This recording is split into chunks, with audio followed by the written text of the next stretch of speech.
Our world today is one plagued with war, corruption, greed, and lies to the point that it has become normality. It is an open secret that our governments lie to us. It is an open secret that banks enslave us. It is an open secret that terrorism is manufactured, and it is an open secret that false flags are carried out to perpetuate the agendas that the groups behind this orchestrate. For a long time now, large portions of society have been aware of all these things with a general sense aware of who's behind it. However, with all things related to the truth, the waters are muddied with the intent to divide, dilute, and distract those who are brave enough to openly step forward against the machine in order to awaken his fellow man. Every day I'm asked the big question: are the Jews behind all this conspiracy? The problem with this question is that it is not something that can be answered with a simple yes or no. In our frustration and anger with the absolute destruction of many of our countries, and what evidently appears to benefit one country more so than any other, it becomes hard to defend or even hold an unbiased approach in this field to this question. You will be put on the spot to choose a side by dissenters and conformists alike. Even though that is largely by design, it's simply a question you just can't ignore. That is why I'm more than appreciative to be given this opportunity to look into the past and find out where this all began, pinpointing the answer to that question we all have been faced with, giving more than a yes or no that will simply get us nowhere in this fight.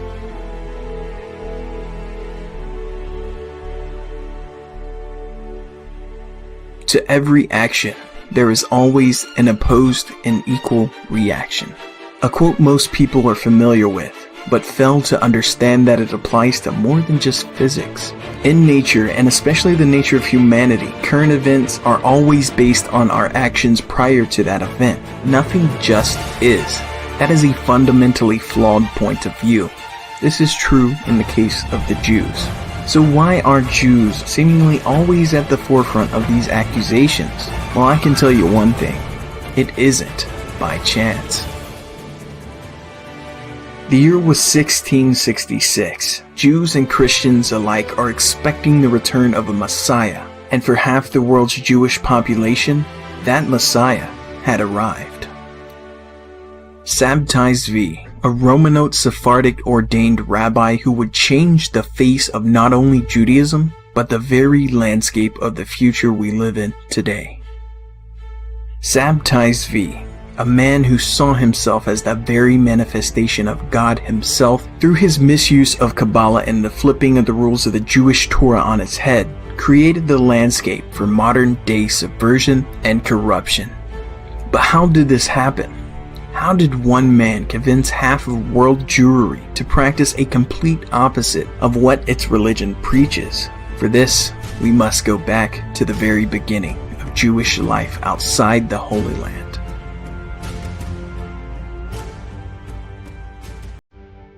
From 70 AD to 300 AD, the Roman conquering of ancient Judea and the defeat of Jewish rebellions by destroying the Second Temple led to what is known as the Jewish diaspora or exile. This led to populations of Jews in Egypt, Iraq, Turkey, Greece, Italy, France, Spain, and every Roman state along the Mediterranean, which was at its peak expanse at the time. From 300 AD to 600 AD, after Constantine of Rome made Christianity the official religion of the empire, the tolerance of other religions, including Judaism, slowly became worse and worse until they were finally banned, leading to the destruction of all idols and temples of worship.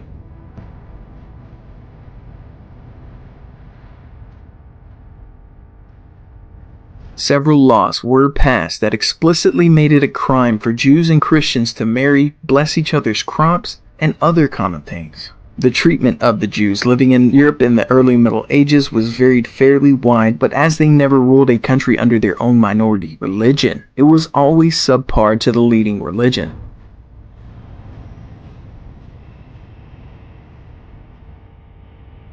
After the fall of the Roman Empire in 476 AD, that led to the European vassal states of Rome to break off into their own smaller states and monarchies, The Jews then became at the will of the kings of each empire they resided in. In many of these empires, Christianity remained the dominating religion typically enforced by kings and spiritual leaders of the time. However, a trend that started to form due to Protestant Christianity's rule against Christians holding loans against other Christians created a need for the Jew in the medieval market system.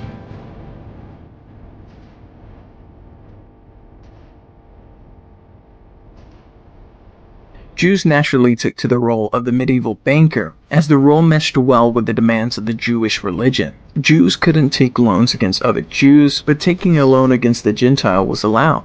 This was also true for the Christians. However, with the majority of the population being Christian, this left the Jews taking up the majority of these banking roles.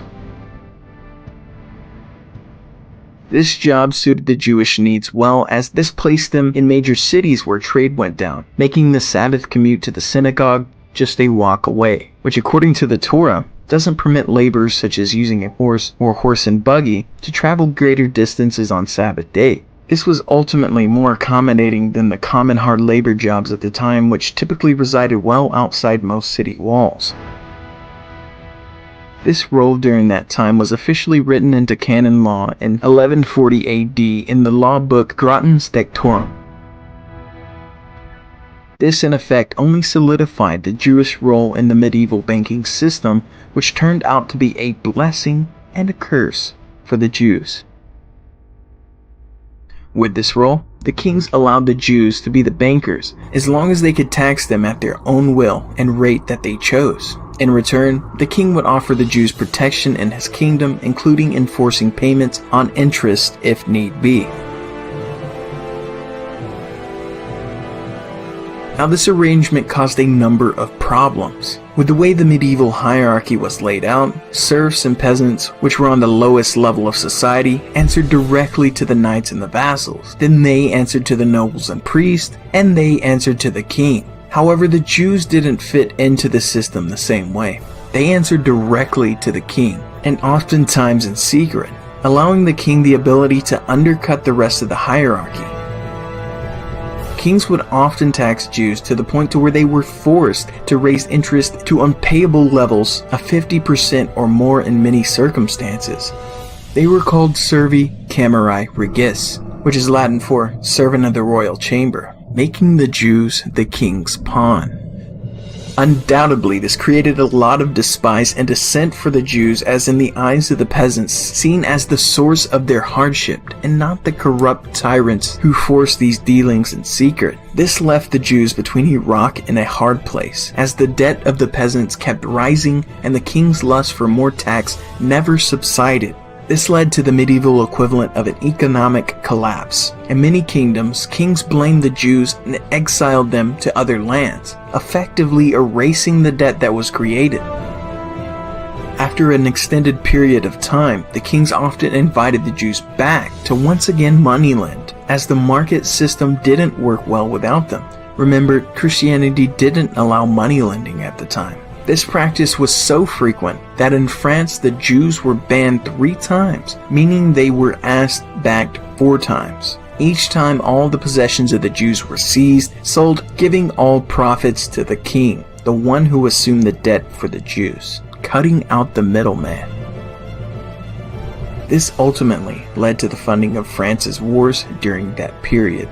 I think it's important to state that for those who believe the kings did not do these things out of hunger for wealth and power, you must look at the fact that these kings promoted, defended, and continually allowed the Jews in these positions even after knowing the outcome of before, then invited them back for the same roles. For one to say that it was all the Jews doing and they are the sole reason for unpayable taxes is a failure of logic, ignoring the fact that the kings controlled the situation in the hierarchy system. That's not to say that some immoral Jews did not benefit from this, but in the end, their fate was much worse than the peasants in these situations. Needless to say, what had started out as a decent gig for the Jews slowly turned into a bit of a nightmare, leading for large numbers to seek out better living conditions.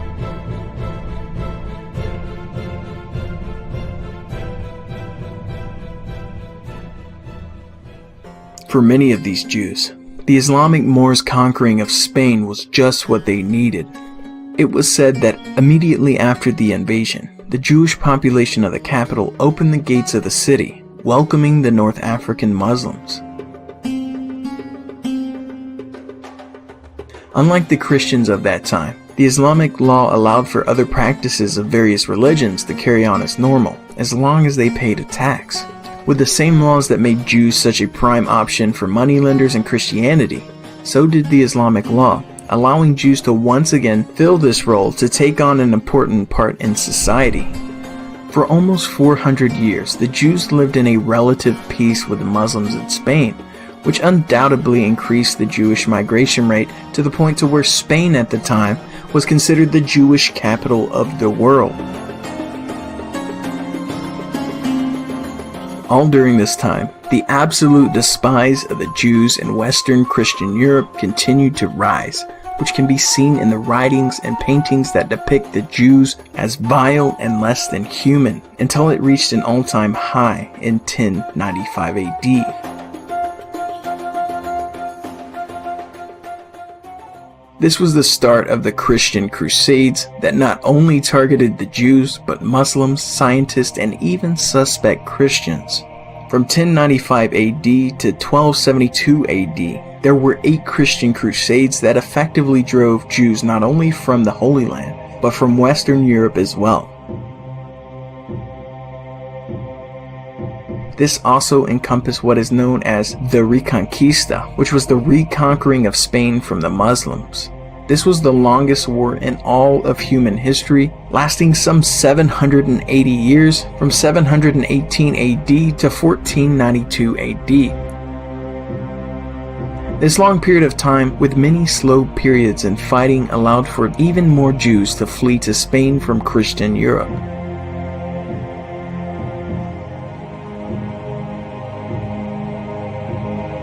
During this period following the Crusades, and when the majority of Spain had been retaken by the Christians in the late 13th and early 14th century, the Jews were no longer under the protection of the Muslims, which they had thrived under for almost 700 years.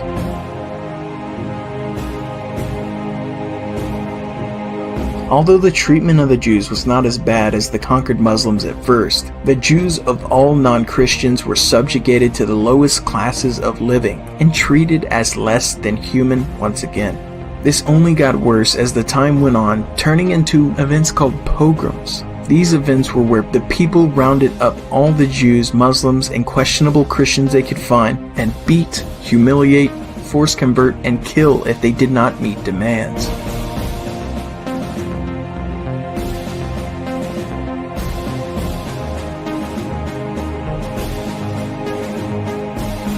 These were often led by local religious leaders, inspired by the centuries of folklore that was deeply seated into the Christian community. One might argue that the majority of these claims against the Jews were granted and true, but if you look at the claims being made at these times that were written down and illustrated, such as the blood libel myth, you will begin to realize the hysteria. This myth claimed that Jews captured Christian children in order to obtain their blood in a crucifixion recreation. The blood would then be used to create wine, add to their bread, replenish Jewish men's blood after they menstruate, and everything else from home remedies to aphrodisiacs. As insane as this sounds, things like this is what drove people to these points against the Jews, with the addition of the other reasons mentioned before. It didn't help that the Jewish Passover took place so close to Easter, as this is when the Jews made bread and drank wine for celebration.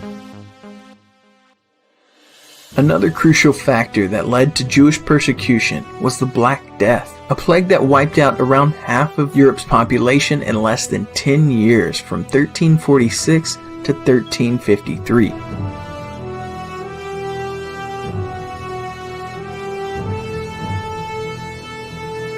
It was then realized by many of the population that the Jews seemed to avoid this plague more so than the Christians. In the mind of the people at the time who saw Jews doing their strange practices and oftentimes murmuring under their breath, which was just in fact prayers, concluded that they had seen a demon or witches with powers of an unholy level. In reality, the Jewish practices passed down through generation, and some picked up from the Muslims, required Jews to wash frequently and maintain a relative cleanliness in comparison to other medieval Europeans at the time. This led to Jews having a 20 to 30% less mortality rate during the Black Death.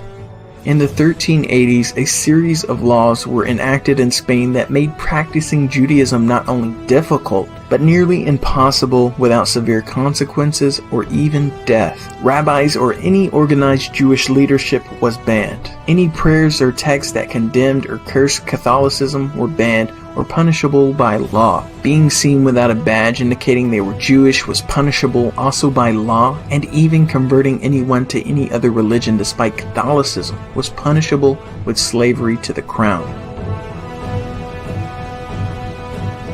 Following after these new laws, an increased public hatred for the Jews, which was fueled by Archdeacon Ferrand Martinez, who encouraged Christians to kill the Jews or baptize them, led to no other option for the Jews but to convert or die.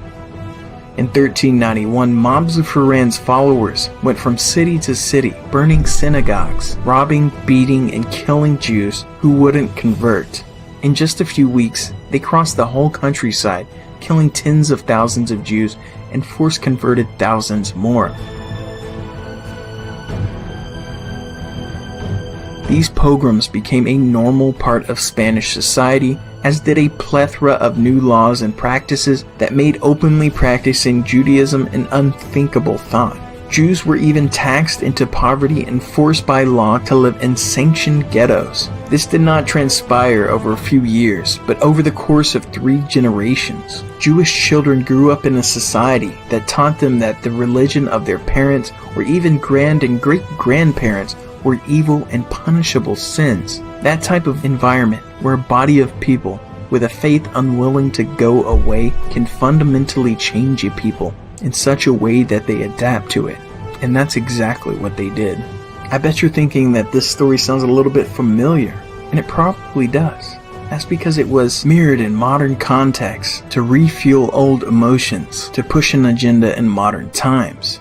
But we'll get to that in part 2.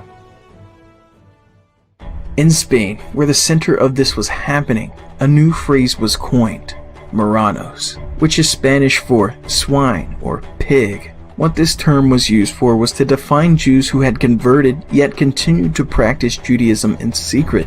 Living in a society that only accepted Catholicism made many Jewish practices stick out, which led to these newly converted Marranos to refine the methods in which they practiced to halt suspicion of the Inquisition. This practice was not isolated to Spain, but was present in most countries which had harsh laws towards Jews. From the period of the first round of pogroms to the Edict of Expulsion, which expelled all practicing Jews from Spain in 1492, well over half of Spain's Jews faced with the decision to convert to Catholicism or lose their livelihood and be banished from Spain, gave in to the ever-surmounting pressure.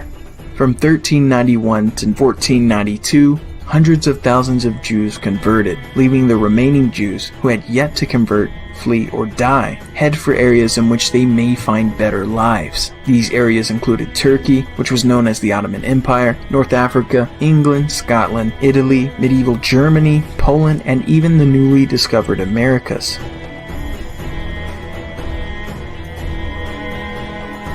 All during this period, not only were the expulsions going on in Spain, but they were also going on in most areas with large populations of Jews, leading towards a steadier stream of expulsion rather than one large dump in a short period of time. This led for ample time and countless reasons for the Jews to slowly adapt to this do whatever you must to survive mentality that the Marranos practiced. This became an ingrained part of Jewish culture, so much that even when laws changed many generations later, many Jewish family lines still practiced in secret. This can be found in every country where Jews settled to this day.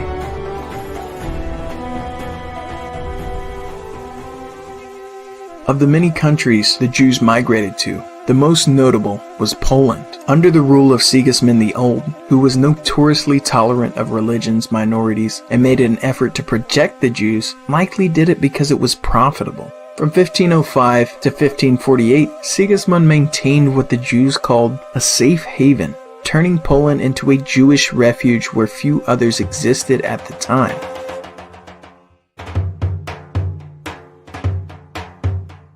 After his death in 1548, his son Sigismund Augustus II took to power and continued the trend his father set, and even took it a step further and gave Jews autonomy over their communities. This step laid the foundation for the Qahal, which was the autonomous government of Ashkenazi Jews in Eastern Europe.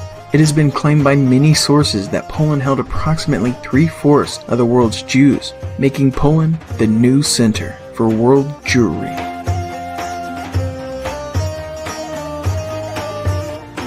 Now, it's important to mention some of the circumstances that made Eastern Europe such a Jew-friendly place and created the habitat for them to thrive in. Around the 18th and 19th century, a multi-ethnic conglomerate of Turkic peoples known as the Khazars, who formed a semi-nomadic Khanate, which is a loose state ruled by a member of the Khan family, was dealing with a large influx of Jews and Christians fleeing from the Islamic conquest in the Middle East and Europe.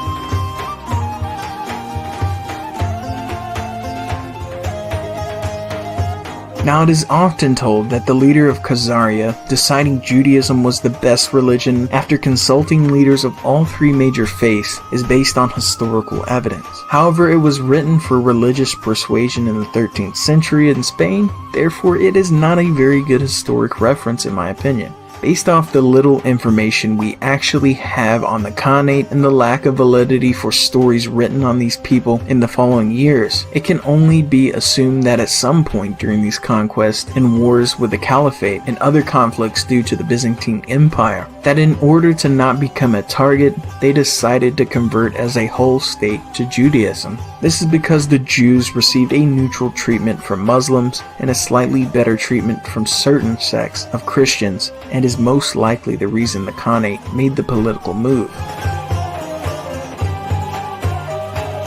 The Khazarian Khanate, made up of what is now the Caucasus, eastern Ukraine, and southeast Russia, many of its people being nomadic, spread its culture to parts of Eastern Europe.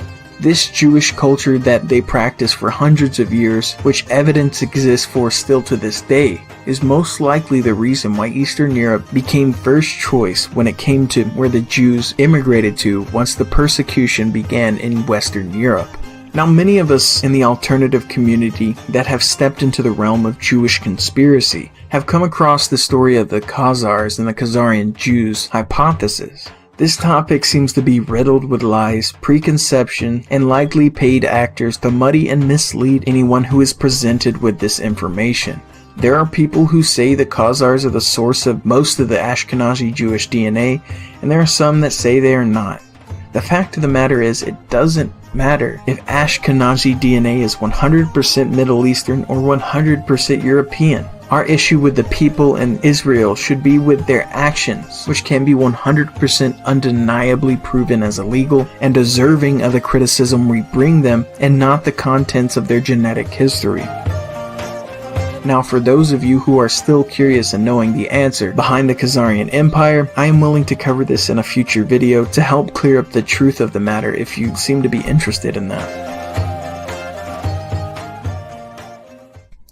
By the mid-1500s, the Jewish culture had firmly embedded itself as an important part of the Polish economy, which was purposely encouraged to grow as the Polish state gave taxing and legal powers to the Jewish rabbinate, similar to what was done in Western Europe. Again, similar problems showed their head as 70% of all taxing through the Jews went directly to the king as protection fees. Things would slowly change, however, after the Polish-Lithuanian Union of 1569, which united the two countries under the Polish-Lithuanian Commonwealth, which granted authority of the Ukrainian territory to Poland. With this land now under Poland's belt, the crown sent its moneylenders in to enforce Poland's taxes on the people. This was undoubtedly not received well by the people of Ukraine, as any people who were suddenly forced to pay a new government which were not even in their own country would be enraged. With the official money-lending and tax-collecting jobs mostly being a Jewish one, the brunt of the Ukrainian heat was geared toward the Jews, which were just pawns of the king and not with the Polish crown itself, which was safe back in Poland. It didn't help the Jews either that the Jesuits had recently arrived with the goal of undoing the religious reformation that made Poland tolerant of other religions. They had one goal, which was to make Catholicism the only accepted religion in the region. This was known as the Counter-Reformation. This dramatically decreased the trust in the Jews and other religions in the region and eventually made conversion to any other religion other than Catholicism punishable by fine or exile. With Ukraine being majority Orthodox, the pressure put on the people to convert by the Jesuits and the Catholic clergy only turned matters to a boiling point. In 1648, a man by the name of Bogdan Khmelnytsky, who was raised by his noble family and sent to Jesuit schools and had fought for the Polish-Lithuanian Commonwealth, was now back in Ukraine. He was now part of a mercenary group called the Cossacks, after being fed up with the crown, who sent no support when royals tried to take his land. He then made the decision to defeat it.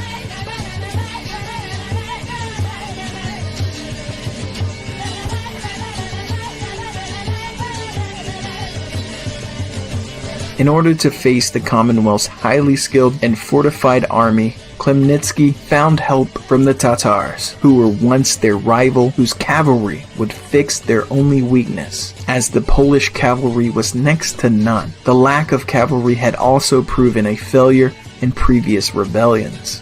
The people of Ukraine were all behind this, as the Commonwealth was already flirting with the idea of another war with the Ottoman Empire, which bordered Ukraine. This would have broken a peace treaty which kept the Ottoman Empire from raiding the people of Ukraine.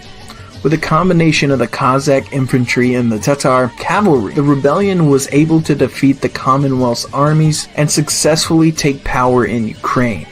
Once the protection of the crown was now removed, the people wanting to enact revenge started the largest pogrom up until that time, going after any royal officials, clergymen, and especially the Jews, whom Khmelnytsky said the crown sold them to as slaves.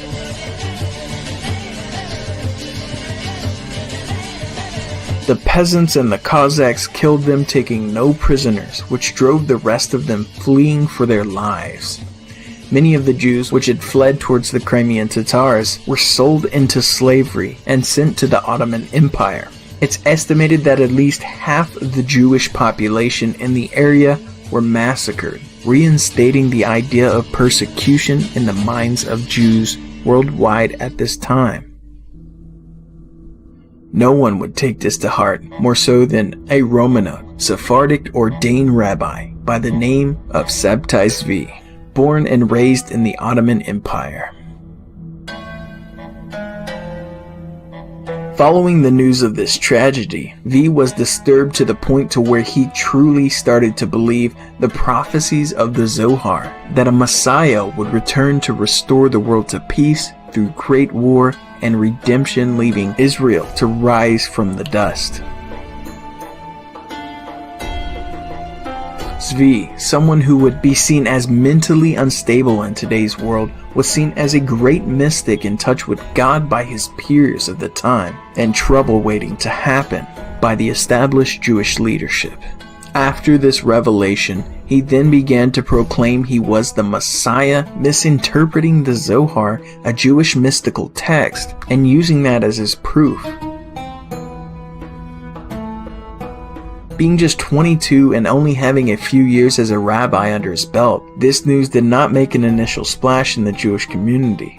Somewhere between 1651 and 1654, Zvi was banished from his hometown in Smyrna and excommunicated as the Jewish leadership was fed up with his claims of being the Messiah.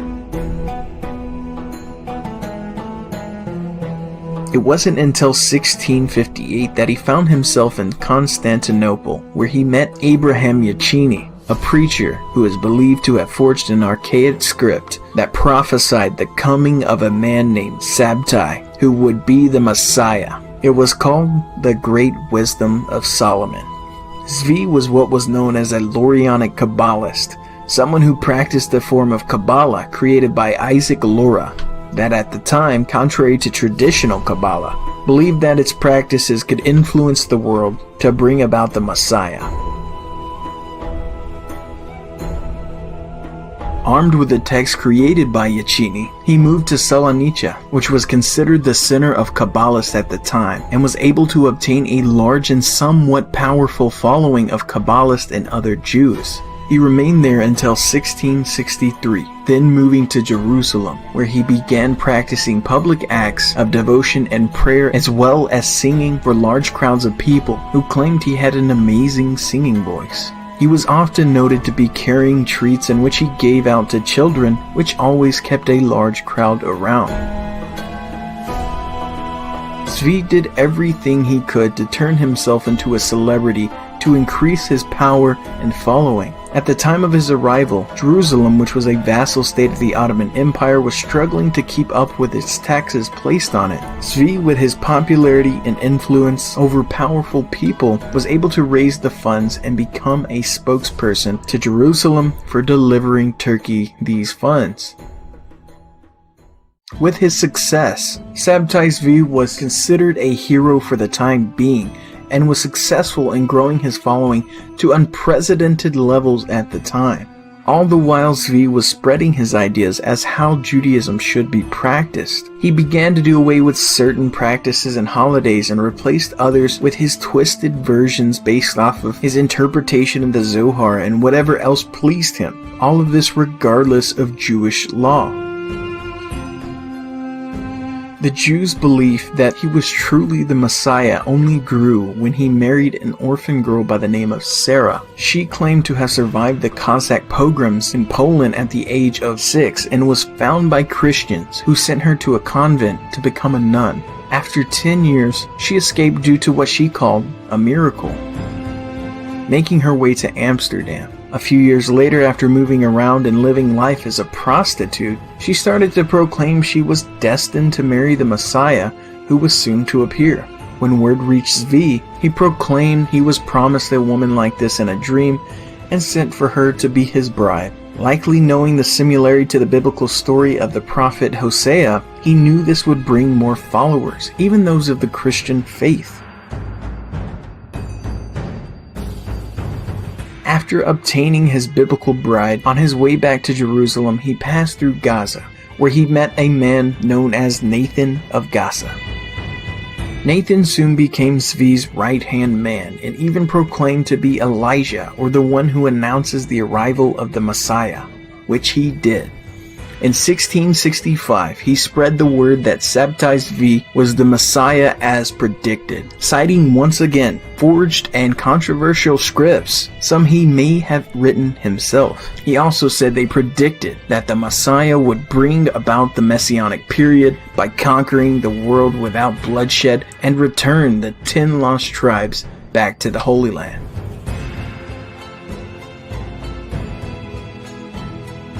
On his return to Jerusalem, the rabbis threatened to excommunicate anyone who followed Sabtai Zvi. Thus he decided to declare Gaza the holy city and head out for his hometown of Smyrna. This is where the opposition would be at a minimum.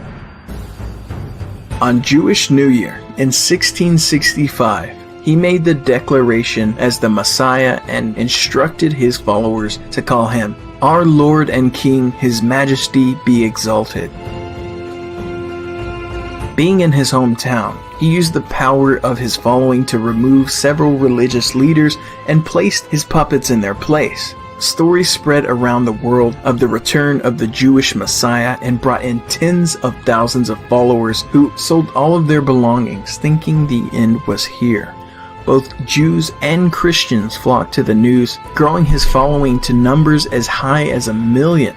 Though the numbers are debated, it is commonly accepted that around half of the Jewish population was at least under his influence at its peak.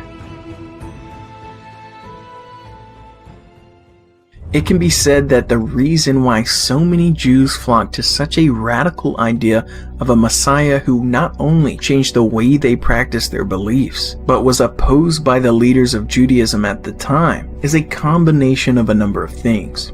Having bared witness to what happened in Poland and Ukraine just a few years prior, still being under the persecution in many countries around the world, and hearing the stories of the Spanish expulsions from their elders whose great-grandparents went through it, created the doomsday atmosphere that with so much going wrong, the end of days must be near. Similar echoes can be seen still today, but we'll get into that in part 2. At the start of the year 1666, Sabtai Zvi had made his way to Constantinople, which is modern-day Istanbul. His right-hand man Nathan proclaimed that Zvi would place the crown of the Sultan, the leader of the Ottoman Empire, on his head upon arrival. Drunk on his own hype, he was imprisoned in an attempt to put a stop to the rumors of the Sultan being dethroned. However, not only did this fail, but with people like Nathan of Gaza and other followers spreading the word of the miracles he was performing in prison, his following only continued to grow more and more. His influence was spread as far as Africa and Asia. During his stay in prison, his treatment was fairly lavish, likely due to the bribes of his rich followers. He was given a personal servant, and some of his friends were allowed to accompany him. He spent most of the time further changing the Jewish religion, such as calling for his birthday to be celebrated with feast and eating the fat from sacrifices. He was even quoted saying, "Blessed be God, who hath restored again that which was forbidden." Zvi's run in prison was short-lived, however. After hearing of a prophet calling for the return of a different Messiah, he ordered the prophet to be brought to him. During this meeting, Zvi was displeased with what he heard, and rumors of attempting to assassinate the prophet began to spread. The prophet was able to alert the Sultan to what Zvi was planning to do, and the Sultan ordered Zvi to be brought to him. The Sultan gave Zvi 3 options: prove he was divine and save himself from a volley of arrows, be impaled, or convert to Islam. Zvi, knowing he couldn't survive, chose the latter and converted to Islam, where he was paid a large monthly salary as long as he encouraged his followers to convert to Islam. Zvi, his wife, and a core of 300 families converted to Islam and moved into a community together where they practiced Zvi's form of Judaism in secret. The secret Jews were known as the Don May, or better known as Crypto Jews. Word of Zvi's conversion spread and shocked many of his followers, who were now widely ridiculed for falling for a false prophet by Christians, Muslims, and Jews who never gave in to the hype. However, thanks to Zvi's right-hand man Nathan, hope was kept alive as he spread the story that Zvi's conversion was a part of God's plan to bring Muslims to Judaism, which actually did happen, granted that Zvi was able to pull more and more Muslims into the Don May. With this news, many of his followers followed in his footsteps and converted to Islam as well. Others reintegrated into Jewish and Christian society, only practicing Sabtai Zvi's teachings in private, waiting for the day Zvi would return as king.